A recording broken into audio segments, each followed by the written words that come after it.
This is the first section of chapter 7, and this is on the mean of a normal distribution with unknown variance.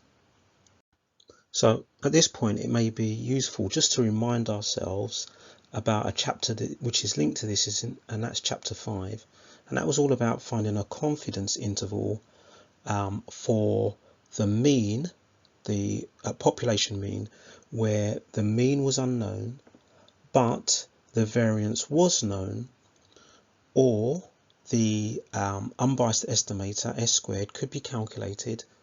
And what's important is that this unbiased estimator works best. We get a good unbiased estimator when n is large, when we have a large sample size.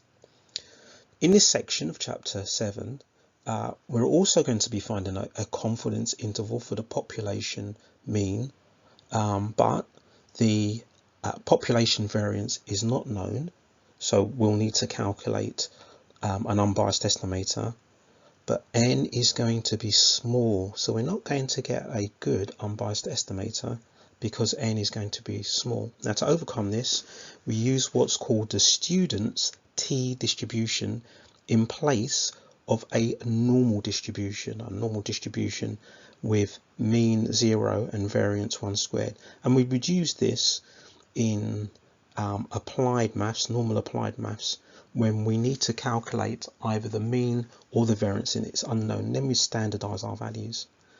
So we're not going to use this. We'll use something called this student's t distribution, or just t distribution.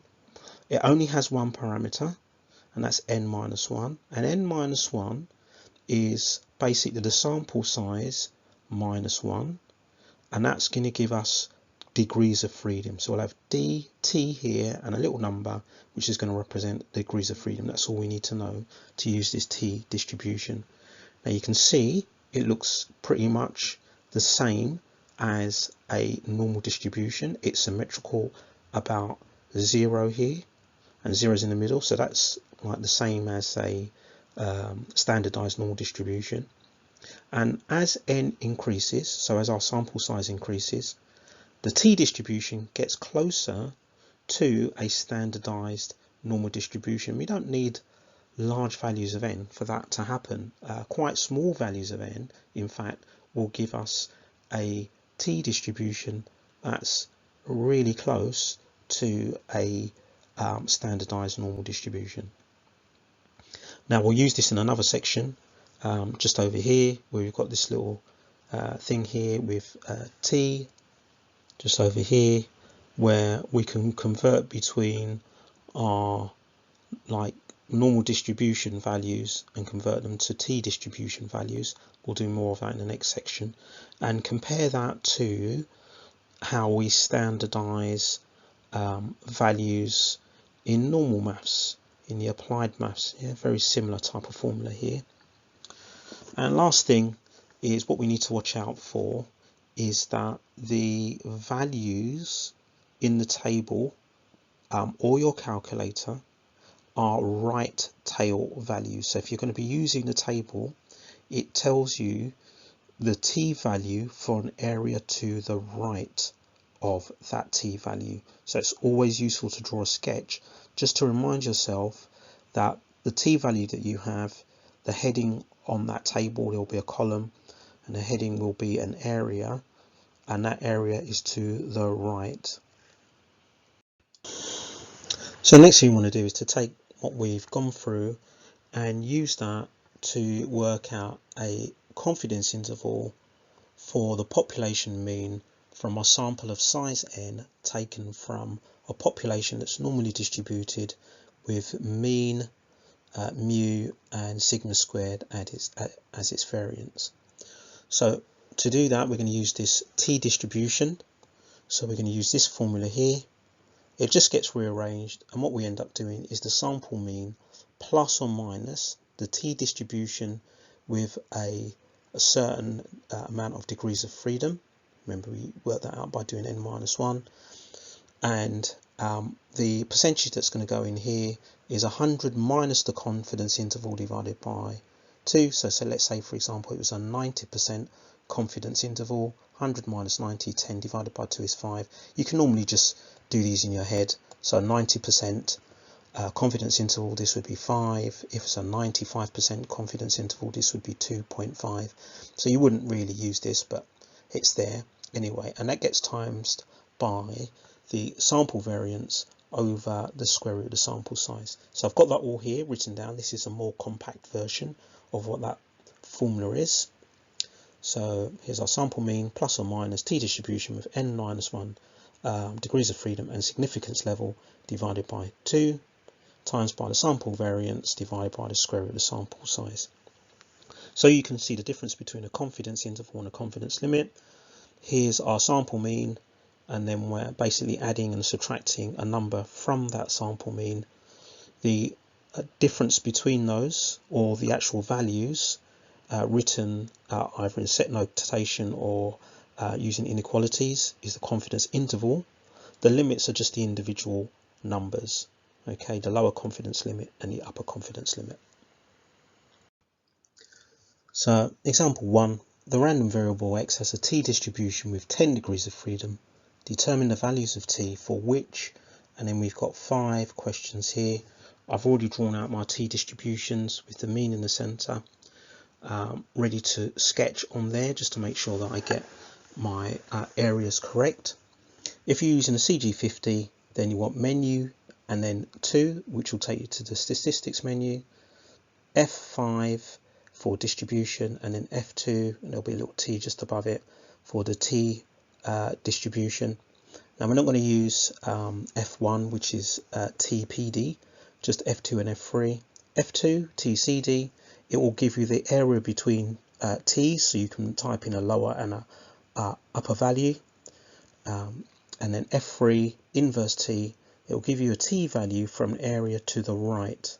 So if you know the area to the right, then inverse t will give you the t value that basically is the value to the left of that area with the area to the right of it.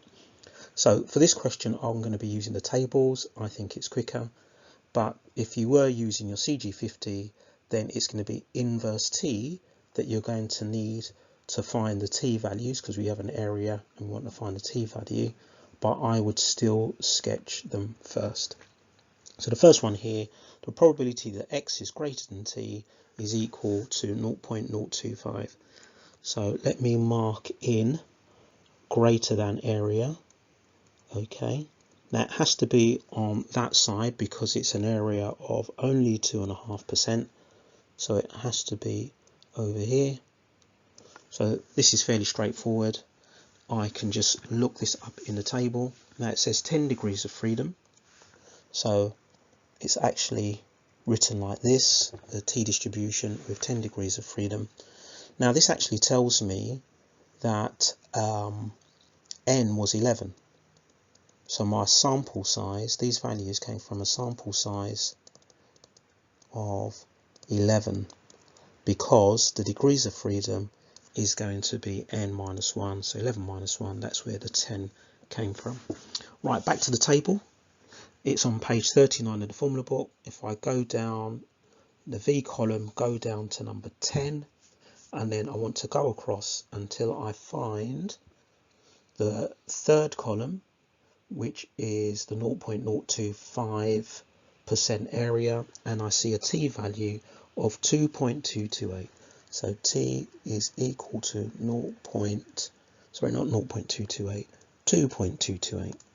2.228. So that's my part A. We'll highlight that. Part B, it says the probability that x is less than t is 95%. So if it's less than t, this is going to be an area to the left, and the area to the left is 95%. So this area here is 0.95, which means that the area to the right, that's the area that I'm interested in, is 0.055%. So I'm looking for 5% column. So I'll just go one column to the left, the second column, and that's 1.812. So So 1.812 for that one. So as I said, all of these can be done in your calculator, but I'm just using a table. I think it's quicker. And the third one, the probability that x is less than t is 0.025. So that means that that t value needs to be over here. And this area here is 0.025. Now these t distributions are symmetrical. So because I need an area to the right, this is the same as a right tail area over here of 0.025. The only difference is this will be a positive value of t and this will be a negative value of t. Now I've already got this positive value of t from part A. So all I do is from part A, I just stick a minus sign in front of my answer. So it's minus 2.228. Now this is where a sketch is helpful, because you can see from the sketch your answer needs to be negative because it's on the left side of 0. Okay, so that's part C. Moving on to part D, it now says the modulus of x is less than t. So let's break that up and see what that actually means. So I'll just do that to the side here. So on D, I've got the modulus of x is less than t. Now that means that x can either be a positive x or it can be a negative x. If it's a positive x, it means that x is less than t.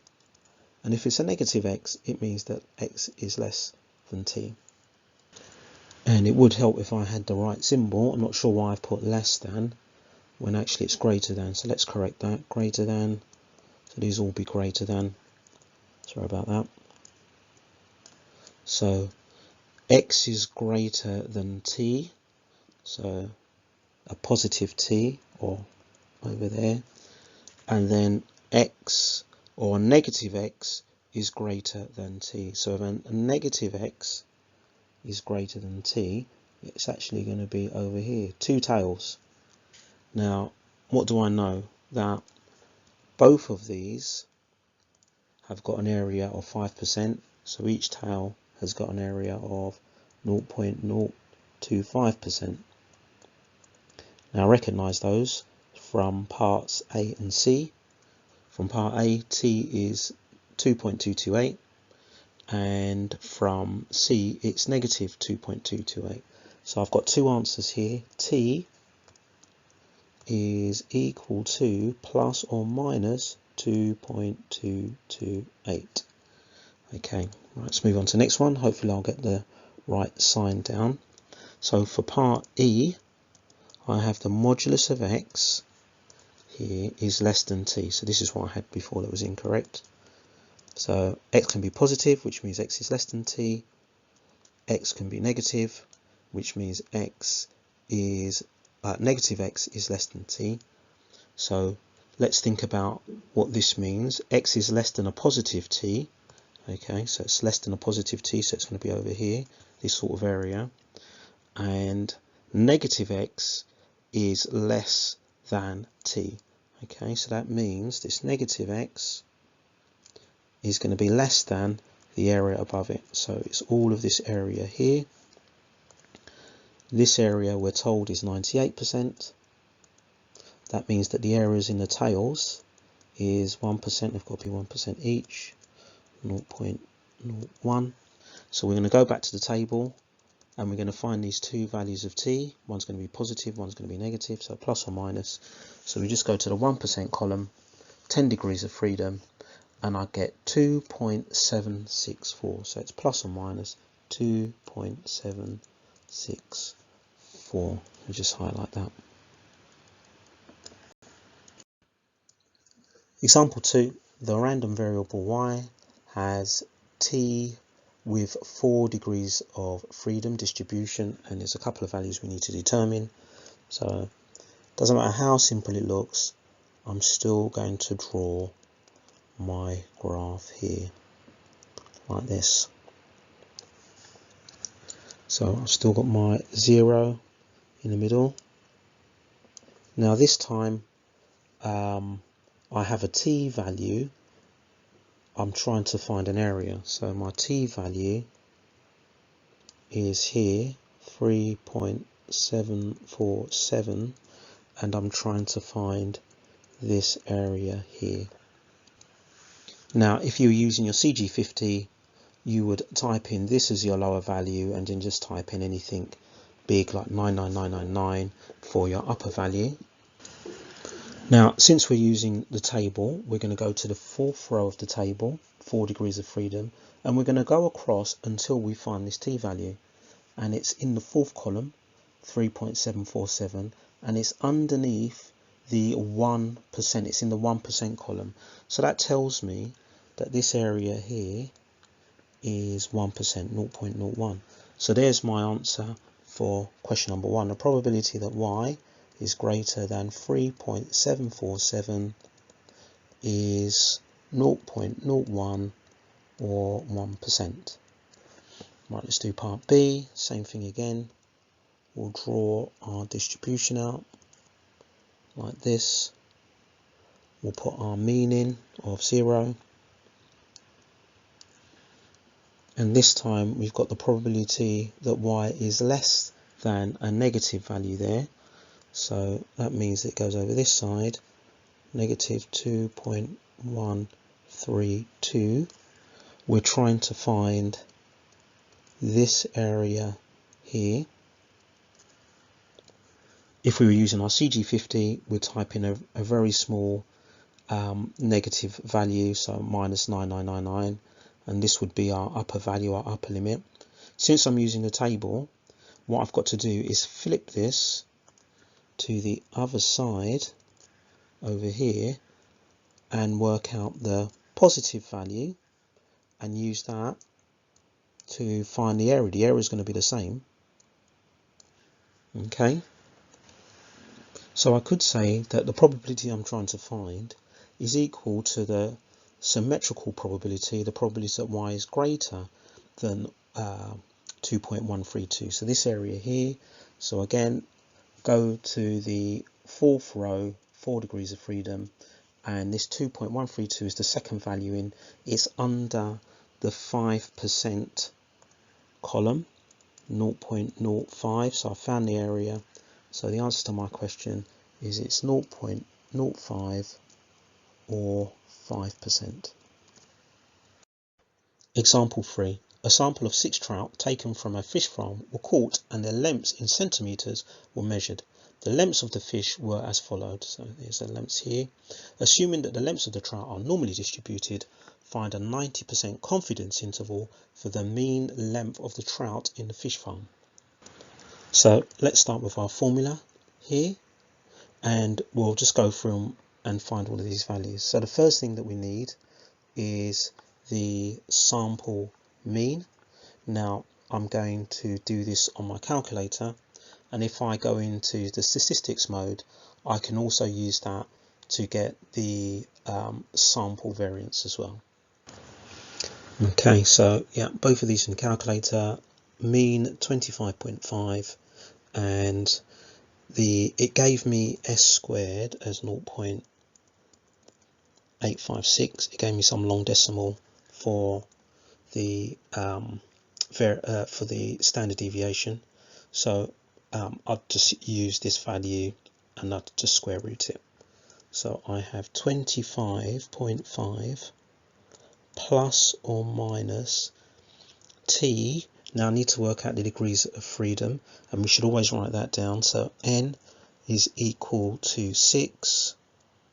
So our degrees of freedom, or you can write DOF, is going to be equal to 6 minus 1, which is 5. So t distribution with 5 degrees of freedom. The significance level, well, is going to be 10 if the confidence interval is 90, so that gets divided by 2, so we know it's going to be 5% there, times by the sample standard deviation, which is going to be the square root of 0.856 divided by the square root of the sample size, so divided by the square root of 6. Let's see what that gives us. Okay, so this we need to look up in the table, 5 degrees of freedom and 5%. So that gives you 2.015, and then if I work this part out here, it's 0.377712 and so on. I'll use that exact value for my working. So 25.5 first of all plus these two numbers multiplied together, and that is 0.76109, and then I'm going to do 25.5 minus the same two numbers multiplied together, and we'll see what we get for that. So 26.26109 and so on. And my other value is 24.7389, and that is a 0 here. So I'm writing it as an interval. Now I could write this either in brackets, or I can use inequality. I'm going to do it in brackets. So there we go. Now remember here, not 3 significant figures, but 3 decimal places, because the values in the table are given to 3 decimal places. So 3dp as table values are 3 decimal places. Okay, obviously your calculator CG50 may give you more, but we want to go for 3 decimal places rather than 3 significant figures because of the accuracy of the table that we're using. Example 4. The percentage starch content of potatoes is normally distributed with a mean mu. In order to assess the mean value of the starch content, a random sample of 12 potatoes was selected and their starch content measured. The percentage of starch contents obtained were as follows. What we want to do is to find a 95% confidence interval for the mean. Right, so we'll start by finding the sample mean and the sample standard deviation. This is being done on the calculator. So sample mean is 20.675. Now for the sample standard deviation, the sample variance on the calculator isn't a nice number like the previous one. So I'll just use the sample standard deviation as it's given, 1.513, and there's a 0. That might be a good place to stop, but I'll do a few more decimal places. Actually, I'll just write the whole lot, 949299. Since our sample size was 12, that means our degrees of freedom is 12 minus 1, 11. That means it's a t distribution with 11 degrees of freedom, and we're looking at, now if it's 95%, that's basically, it's 2.5%, isn't it, the tail size. So that's what we're looking for. So our working is going to be 20.675 plus or minus t with 11 degrees of freedom, and this is going to be 2.5%, so I should have put the percent in there, 2.5%, times by our value of s, that 1.5130, so on, divided by the square root of the sample size, and our sample was 12. So we'll just look up this value here in the table.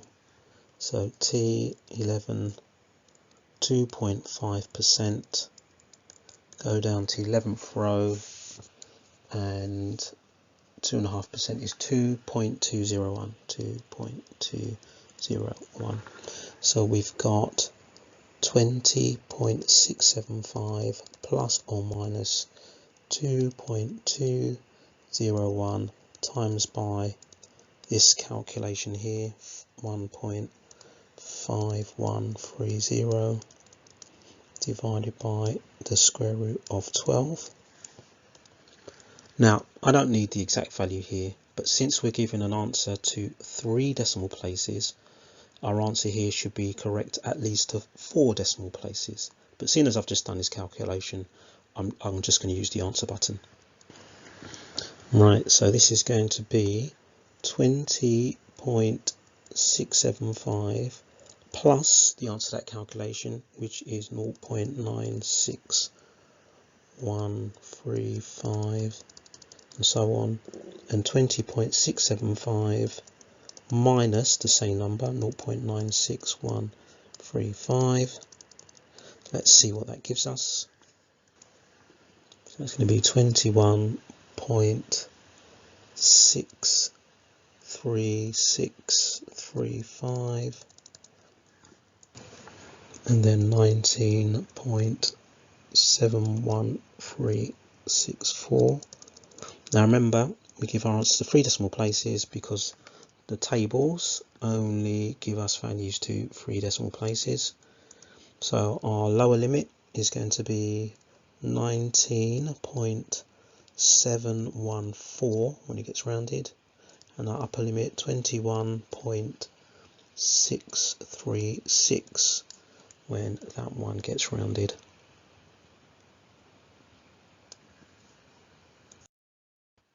So you should now be able to do exercise 7A on pages 169 to 170 of the textbook.